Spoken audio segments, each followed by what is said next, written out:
너무나 하나님은 그 언어에 우리가 말한 그대로 믿음대로 우리는 서로에게 가장 값진 존재가 되어질 줄 믿습니다. 우리는 그냥 믿음으로, 아멘. 그러니까 신앙생활은 그냥 믿음으로. 자, 따라합니다. 믿음은 상식이 아닙니다. 그러니까 믿음을 우리가 신앙생활하는 거를요, 상식대로 하지 마세요. 말씀대로만 하세요. 그러니까 하나님이 축복해라 하면은 아멘 하고 축복하면 돼요. 기도하자 하면은 그냥 아멘 하고 기도하면 되는 것이에요. 그래서 우리가 하나님께서 말씀하신 그대로 한 걸음 한 걸음 가다 보면은 우리는 반드시 하나님께서 약속하신 축복의 사람이 되어 있을 것입니다. 그러니까 여러분, 하나님을 믿읍시다. 하나님을 믿고. 자, 오늘 우리가 세례식을 했어요. 세례식은 귀한 예식이죠.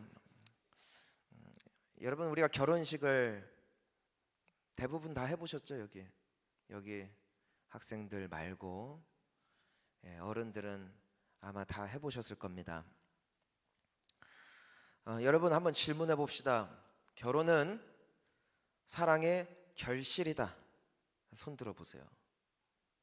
결혼 안 한 사람이지 그러면 100%. 자, 그러면 다시 질문합니다. 결혼은 사랑의 시작이다. 자, 또 손 들어보세요. 내가 너무 철학적인 질문을 했지. 그래도 손 들으시는 분들이 계신 거 보면은 이 정도면 다 들었다고 보면 됩니다. 한 8분 들었으면 다 든 거예요. 여러분, 결혼은 사실 그 사람을 사랑하는 시작이죠. 사랑이라는 거는 왜 그럴까요? 사랑은 오래 참는 것이고 그 사람의 허물을 덮어주는 것이고 사랑은 그 사람의 약함이 있어도 넘어가 주는 것이고 용납해 주는 것이고 안아주는 것이고 당신을 사랑해 라는 말 다 쌀빨간 거짓말이에요. 당신을 사랑해 라는 말은 나중에 나이 좀 먹고 그 사람에게 어느 정도 맞춰줄 수 있고 그 사람을 이렇게 높여줄 수 있고 그 사람에게 헌신할 수 있을 때 비로소 우리는 당신을 내가 정말 사랑하는 것 알지? 그러면 예스가 되는 거예요. 근데 결혼 전에 난 당신 없으면 못 살아 여기 넣어서 너무 말하면은 또 결혼을 안 하잖아. 그러니까 이쯤에서 그만하겠어요. 하지만 우리는 알고 있어요. 이 결혼이 행복의 시작이 아니라 결혼은 행복을 만들어가는 과정이다. 그 시작이라는 거예요. 만들어가는 여정의 시작. 사랑할 마음이 없기 때문에 이런 말을 하는 것은 절대로 아닙니다. 사랑하고 있다고 믿고 사랑하고 싶지만 생각보다 그 사람을 있는 모습 그대로 받아들이고 그 사람을 그대로 받아주고 그대로 우리가 그 모습을 존중해 주는 것이 생각보다 쉽지는 않아요. 저는 오늘날에도 이렇게 예배를 드릴 때 우리 부부간에 서로 눈을 바라보며 사랑합니다 해보세요 하면은 10커플 중에 한 2커플 보고 나머지는 감히 서로를 쳐다보지 못하고 저를 향하여 그 사랑을 고백하는 분들이 많이 계세요. 덕분에 나는 사랑을 많이 받지. 근데 왜 그럴까요? 나오기 전에 싸운 거야. 어제 뭔가 걸린 거야. 다 사연은 달라요. 하지만 그것이 그저 사랑이라는 것, 이것이 쉬운 것이다, 그냥 결혼하면 끝이다가 아니라 이 모든 여정이 시작된다는 것이죠. 여러분, 이 세례식은 이와 같은 예식이에요. 이거는 그저 주님 앞에 내가 주님을 사랑하기로 결단합니다, 내가 당신만 사랑하겠습니다 결단일 뿐이지 이것은 완성이 아니라 여정의 시작이다.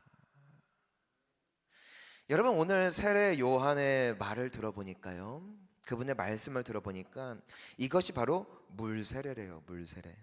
자, 따라합니다. 물세례. 오늘 11절 말씀을 보니까 이 세례 요한이 무엇이라고 말을 하냐면요, 나는 너희로, 띄워주세요, 나는 너희로 회개하게 하기 위하여 물로 세례를 베풀거니와. 뭐라고 말하고 있죠, 위에서. 그러니까 세례 요한이 말한 거예요. 나는 너희로 회개하게 하기 위해서 뭘로 세례를 베풀어요? 물로 세례를 베푼다. 여러분, 회개가 뭐예요? 우리가 오늘 본문에서 읽진 않았지만 이 세례 요한이 물 세례를 받기 위하여 오는 이 바리새인들을 향하여서, 사두개인들을 향하여 막 뭐라고 해요?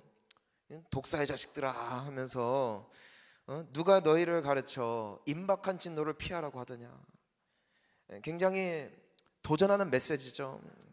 그러면서 회개하라 선포하죠. 그러므로 회개에 합당한 열매를 맺고 속으로 아브라함이 우리 조상이라고 생각하지 말아라. 내가 너희에게 이르노니 하나님이 이 돌들로도 아브라함 자손 되게 하실 것이다. 이미 도끼가 나무 뿌리에 놓였으니 좋은 열매를 맺지 아니하는 나무마다 찍혀 불에 던져지리라 라는 이 세례 받으러 왔는데, 그쵸? 굉장히 센 말씀을 하시죠. 이유가 뭐예요? 세례의 근본적인 메시지는요, 내가 회개합니다. 내가 다시는 과거처럼 살지 않겠습니다. 내가 이제 주님의 기쁨을 위해서 살겠습니다라는 결단과 서약이 이 세례의 자리라는 것이에요. 그러니까 세례를 받았다는 것 자체가 우리의 죄를 씻는 것이 아니라 그 약속, 그 마음의 서약이 결과적으로 그 예식으로 나아가게끔 만드는 그 결과를 보여준다라는 것이죠. 여러분, 거의 다 세례 받으셨죠? 세례 받는다고 천국 가는 게 아니라 회개하는 자가 천국 갑니다. 예수를 믿고 그분을 의지하고 그분을 나의 주 나의 하나님이라 고백하는 자들이 천국 갑니다. 세례를 받아도 내가 예수를 믿기를 거부하고 내가 그분을 위하여 살 마음이 전혀 없는 사람은 세례를 받았건 받지 않았건 그것은 구원과 무관하다. 이것이 중요한 거예요.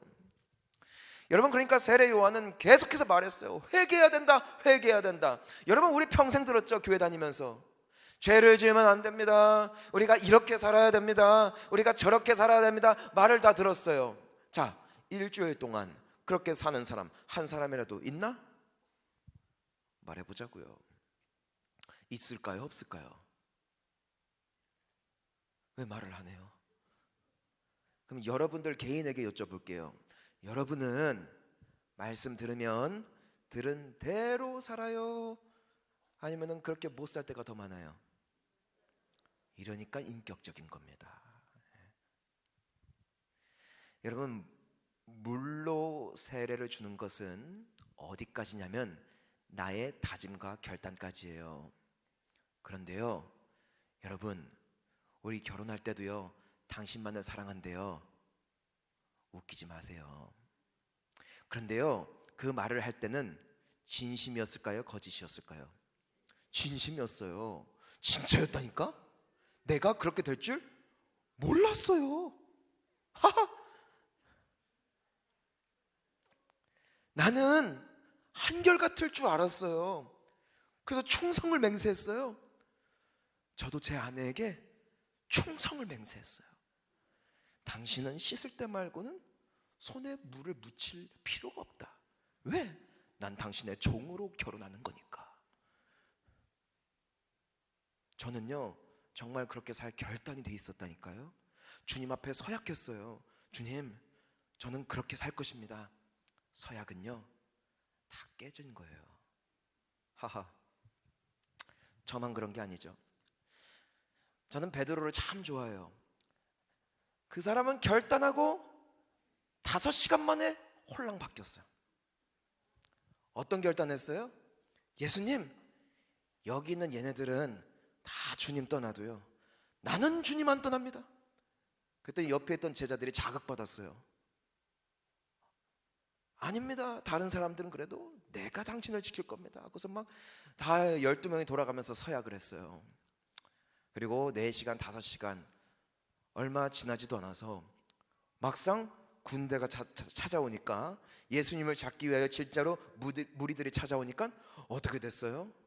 나 몰라라 하고 다 도망갔어요. 여러분, 우리가 어찌 베드로와 제자들을 욕할 수 있습니까? 우리 학생들도 늘 결단하죠. 올해는 엄마 말씀 잘 들을게요. 아빠 말씀 잘 들을게요. 학교에서 말썽 부리지 않을게요. 공부 열심히 할게요. 그리고 그 결단은 아름답게 날아가죠. 각자의 결단이 다 다르지만, 여러분, 이게 우리가 주님 앞에서의 삶이라는 것이에요. 우리는 원해요. 그렇게 살고 싶어요. 그런데 그렇게 사는 사람이 아무도 없대요. 그래서 성경을 보니까 의인은 없나니 한 사람도 없대요.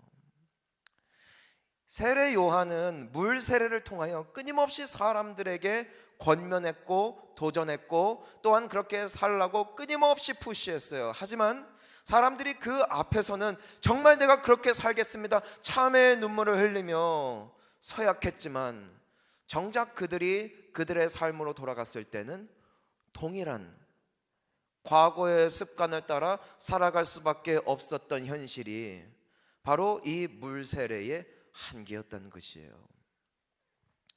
근데 이 세례 요한이 무엇이라고 말하는가를 보면요, 다 보세요. 나는 너희들로 하여금 회개하기 위하여 물로 세례를 베풀거니와. 자, 그 뒤를 읽어볼까요? 내 뒤에 오시는 이는 나보다 능력이 많으시니 나는 그의 신을 들기도 감당하지 못하겠노라. 그는 성령과 불로 너희에게 세례를 베푸실 것이요. 자, 따라합니다. 성령과 불 세례.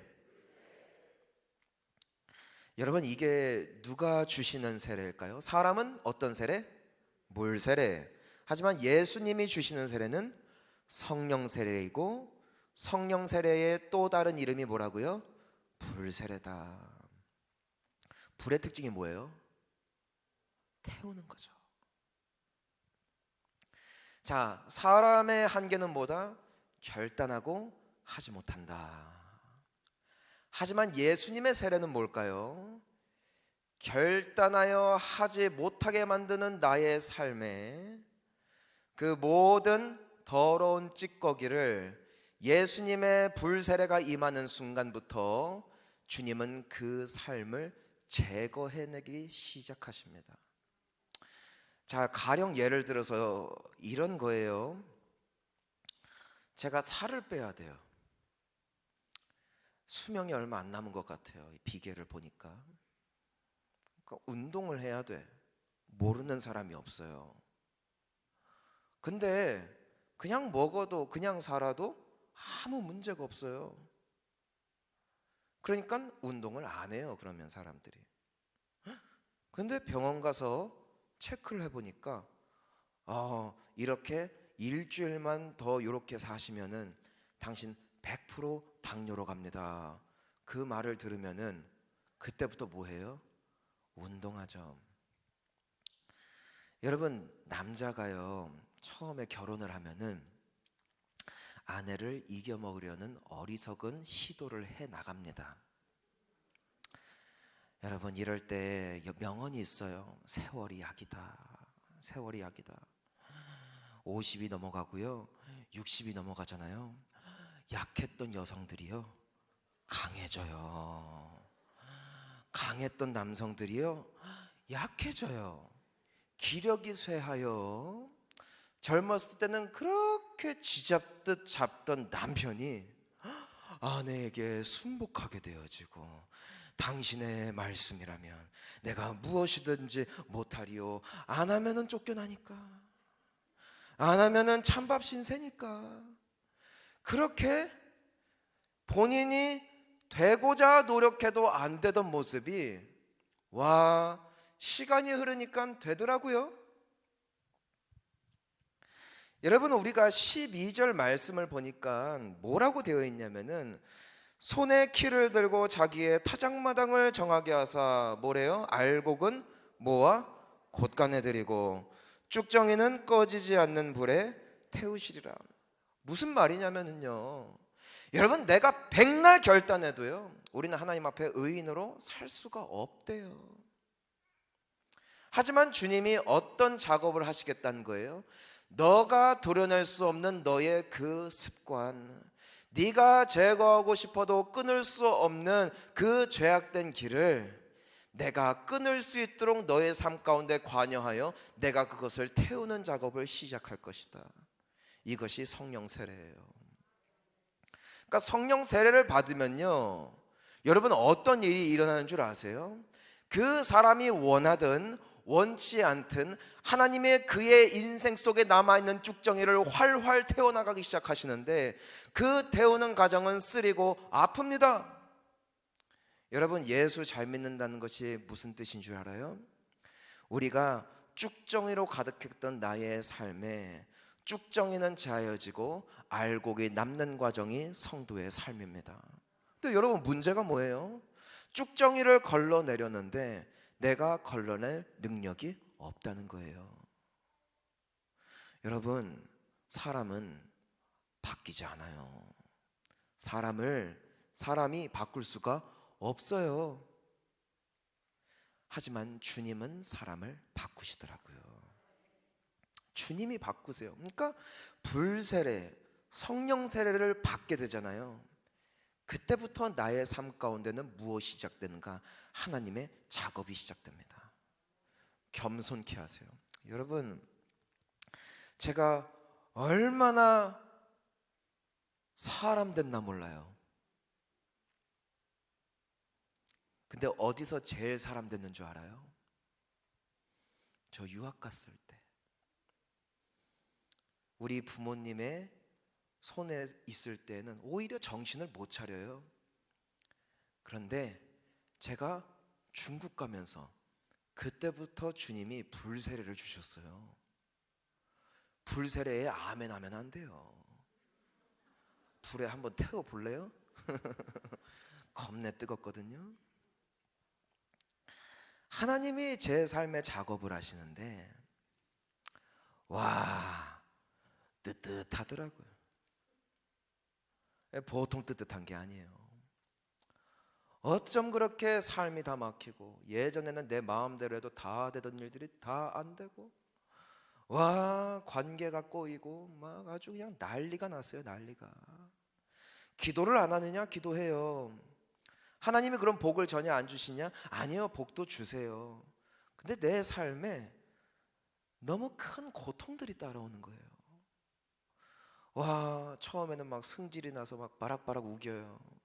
내가 이 정도의 질 수가 없지. 결국 지더라고요. 꺾이고 완전히 박살이 나요. 나의 자아가, 나의 고집이 와, 그냥 깎아내서도 안 되니까 그냥 불로 태워버리시더라고요. 그런데 그냥 지푸라기처럼 화르륵 탔으면 좋겠어. 만약에 나의 자아가 지푸라기와 같이 그냥 그저 그런 자아, 고집이 없는 자아라면 주님이 역사하시는 순간 화르륵 타 올랐겠죠. 근데 여러분, 의외로 우리는 고집이 엄청 세더라고요. 나의 자아가 엄청 단단해요. 여러분, 그래서 지푸라기는 확 타지만요, 통나무는요 한참 태워야 됩니다. 아주 한참 태워야 됩니다. 보통 불 붙이는 것도 힘든 게 아닙니다. 그리고 그것이 다 타서 없어지기까지 얼마나 오랜 시간이 걸리는지도 모르겠습니다. 때문에 예수님께서 뭐라고 말씀하세요? 남의 눈에 있는 티끌 보지 말고 네 눈에 있는 들보를 보래요. 들보가 뭐예요? 통나무예요. 통나무. 여러분, 그 캐나다 같은 데 막 큰 나무 보니까 성인 12명이 둘러도 아주 나물 많고 엄청 두껍더라고요. 그 통나무래요. 뭐가? 내 자아가. 저는요, 제가 되게 괜찮은 사람인 줄 알았어요. 그런데 그 통나무는 톱으로 썰리지 않아요. 도끼로도 찍어지지 않아요. 성령의 불이 나의 단단한 자아를 태워버리죠. 그러니까 얼마나 그냥 작살이 납니까, 인생이. 그래서 저는 예수님 믿으면 다 잘 되는 줄 알았어요. 근데 아니에요. 하나님의 유일한 꿈이 뭔 줄 알아요? 우리가 하나님의 자녀가 되었으니 하나님의 자녀답게 사는 게 하나님의 꿈입니다. 하나님의 자녀답게 복을 누릴 뿐 아니라 하나님의 자녀답게 나의 성품이 변화되어지고 믿음이 변화되어지고 삶의 목표가 변화되어지고, 누가 보더라도 저 사람은 교회 다니는 사람, 누가 보더라도 저 사람은 예수님이 함께 하시는 사람, 이러한 칭찬을 받을 그 날까지 끊임없이 우리의 삶 가운데 작업하심이 나의 열심과 노력에 달려있는 것이 아니라 어디에 달려있다? 주님의 불세례에 달려있다는 것이에요. 목사님들 간에 그런 얘기가 있어요. 세상에서 가장 쉬운 목회가 뭘까? 성령이 하시는 목회예요. 목사는 가만히 있어도 돼. 성령이 다 조져 알아서. 그리고 성령님이 알아서 살려. 성령님이 그 사람을 다 치유하시고 만드시고 복된 사람이 되게 해가지고 교회에 충성하고 주님의 나라에 충성하고. 아멘. 그래서 목사는 기도해요. 왜요? 저는요, 여러분 못 바꿔요. 여러분, 지금 여러분들의 눈이 얼마나 무서운 줄 알아요? 저는 설교할 때마다 주님의 담대함을 구하며 올라와요. 조는 눈빛, 노려보는 눈빛, 감흥이 없는 눈빛, 얼마나 성령의 충만함이 필요한지 모르겠어요. 그런데도 그 사람이 변하더라고요. 반응도 모르겠고요, 헌신도 모르겠고요, 얼마나 기도하는지도 모르겠어요. 근데 언제부턴가 어느 분이 와서 막 주구장창 기도를 하기 시작해요. 주님이 알아서 하시더라고요. 새벽에 나오자, 새벽에 안 나와. 어느 날 나와보니까 맨날 울면서 기도해. 주님이 작업을 시작하신 거예요. 예전에 그렇게 봉사하자 해도 그냥 도망갔어요. 이제 언제부턴가 보니까 막 봉사하고 있어. 할렐루야. 여러분, 내 자녀를 내가 못 바꿔요. 기도하세요. 주님, 저 아이 세례 좀 주십시오 하세요. 주님의 불이 그 아이를 연단시키시고 단련시키시고 정금과 같이 뽑아내 주셔야 우리 사랑하는 자녀들이 하나님의 자녀다운 복된 모습이 되는 것이지, 우리가 아예 사람을 못 바꾸더라는 것이에요. 내 자식도 못 바꾼다니까요. 여러분, 내 배우자 내가 못 바꿔요. 절대 못 바꿔요. 근데 누가 바꿔요? 예수님이 안수하시면 바뀝니다. 안수하시면 알아서 일하십니다. 나는 그냥 기도만 하면 돼.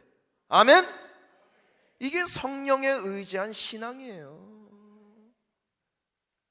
어떤 상사가 나를 막 괴롭혀. 예수님이 뭐라고 말씀하셨어요? 그냥 그 사람 위해서 축복 기도만 하래요. 그러면 하나님의 진동은 그 머리에 차곡차곡 쌓인대요. 때가 되면 하나님이 알아서 심판하신대요. 가장 빠르고 가장 탁월한 방법이 주님 앞에 기도하는 길이래요. 여러분, 사업이 안 되고 어렵고 관계가 어려울 때 기도하잖아요. 둘 중에 하나예요. 성령이 그 사람에게 세례를 주든가 성령이 나에게 안수하십니다. 내가 변하든 그 사람이 변하든. 근데 나도 나를 못 바꾸고 그 사람도 못 바꾸고, 하지만 누구는 바꾸신다? 예수님은 바꾸신다. 사랑하는 성도님 여러분, 저는 우리 교회가 복받을 유일한 비결이 무엇인 줄 알아요? 예수를 의지하는 겁니다. 성령을 받는 겁니다. 여러분, 아멘 할 것도 없어요. 또 이러고 내일 자빠져. 난 여러분 아멘도 안 믿어요. 저는 하나님 믿어요. 여러분을 사랑하는 주님을 믿어요. 여러분을 구원하셨기 때문에 결국 그 못으로 바꾸실 하나님을 기대한다니까요. 여러분, 그러니까 목사한테 너무 상담 요청하지 마세요. 나 미안한데 다 몰라요. 제 코가 석자예요. 주님이 아세요. 그러니까 저는요, 상담 만약에 요청하시면요, 저는 기도해요. 그냥 기도. 주님, 이분이 많이 어려운데 깨닫게 하시고 또 알게 하시고 그 길을 열어주시고 그 상대방을 바꿔주시고 또 필요한 도움의 손길을 붙여주십시오. 여러분, 성령 세례 받으면은요, 새 사람이 됩니다. 새 사람이. 여러분, 요즘에 우리 교회가 얼마나 좋은지 몰라요. 요즘에 얼마나 기도들을 많이 하시는지 모르겠어요. 깜짝깜짝 놀라요. 그러면서 기도하는 분들의 얼굴이 바뀌어요. 그리고 신기한 게요, 새로운 성도님들이 오는데 그 새로운 성도님들도 알곡 신자들이 와. 기도 안 하면요, 데리고 오면 무서워. 아이고야, 어쩌다가 저런 분을 데리고 오셨나, 제발 다음 주에 혹시 안 오실까 기대하는데 계속 와. 막 힘들게 해. 아이고, 그러면 그것도 보통 일이 아니에요. 그런데 우리가 기도하니까 참 오시는 분들이 마음밭도 너무나 좋고 주님을 향하여 마음이 활짝 열려 있고 신앙생활 제대로 하고 싶은 이런 좋은 분들을 하나님께서 붙여주시는데, 와, 기도의 열매는 이토록 아름답구나. 요즘에 얼마나 많은 분들의 삶 가운데 변화가 있는지 모르겠어요. 뭐 모르시니까 여러분들은. 근데 저는 알잖아요. 알코올 중독자가 술을 끊게 되어지고, 그 완전히 아주 그냥 부부간에 아주 그냥 대면 했던 분들이 아주 손잡고 산책하고 요즘에, 어? 그리고 같이 이제는 눈 뜨고 못 볼 만큼 변화되어지고, 성령께서 일하시니까 아무리 잔소리해도 변하지 않을 사람들이 와, 다 변하는 거예요. 사랑하는 성도님 여러분, 사람의 노력으로 할 수 없는 일을 주님이 하실 줄 믿으며 우리 주님의 손에 나의 삶과 그 사람의 삶을 다 올려드릴 수 있기를 주님의 이름으로 축복합니다. 성령과 불로 우리에게 세례를 베푸실 때 주님은 어떤 일을 하실까요? 우리를 알곡과 같은 것만 모아서 곳간에 들이시고 내 삶에 남아있는 모든 쭉정이를 불에 태우시는 역사로. 여러분, 전 기대돼요. 지금도 여러분 인상 상당히 좋지만 내년에는 더 좋아질 거예요. 내후년에는 더 좋아질 거예요. 누구를 믿기에? 주님을 믿기에. 기대합니다. 여러분, 우리는 반드시 멋진 주님의 자녀로 살아내게 될 것입니다. 우리 함께 기도하겠습니다.